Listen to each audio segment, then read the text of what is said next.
Pyetja ime është ku e merrni ju të drejtën të flisni për gra në atë mënyrë, t'u tregoni se si të jetojnë, t'u tregoni se si të sillen e si të vijnë. Në fakt ju mund të mos keni aktivitete fizike në Shqipëri, por videot në të cilat ju i flisni masës tuaj mund shihen në Shqipëri, Kosovë, Maqedoni e madje kudo në botë.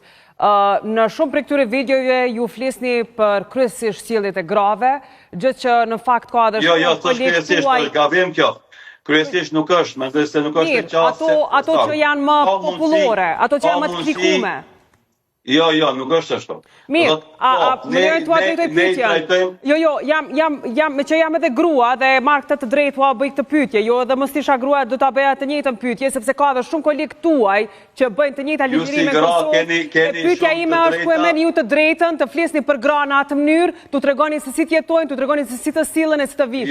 Jo, na nuk shife, kjo është dallimi mes neve që ligjërojmë edhe atyre që sillin vendime. Ju i thatë dy paradokse në fjalimin tuaj. E para, nëse fjalimet tona janë virtuale dhe ata nuk mund të pengohen, pse duhet pengohemi fizikisht, lëvizjen toka tona shqiptare, që do thotë zemrat e njerëzve dhe mendet e njerëzve që kanë treguar solidaritet jashtëzakonshëm me emrin tim dje sot, tregon se do thotë na jemi të pranishëm me aktivitetin tonë në zemrat dhe mendet e tyre dhe këto vendime nuk mund ta ndalojnë pjesëmarrjen në ato aktivitete. Aktivitetet tona janë përballë të gjitha fenomeneve që sipas ligjërimi ton fetar dhe këtë rast na kemi ligjëruar si hoq, tentojmë të ngrisim vetien fetare. Shumë vërtet, ju ligjëroni me si të hoqës, por ju kryesisht merreni me gratë, me pamjen e tyre dhe në fakt është i drejtë ta jetojë jetën e tij si të dojë.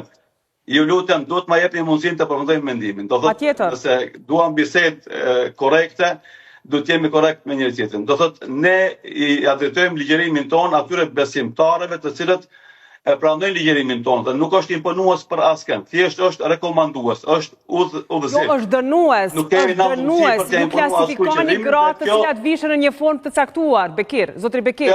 Këto janë pikpamjet tona fetare që i ke në librin e shenjtë Kuranit dhe i kemi porositë profetike dhe na si tilla nga besnikëria jonë ndaj fesë kemi për obligim të përcjellim tek besimtarët.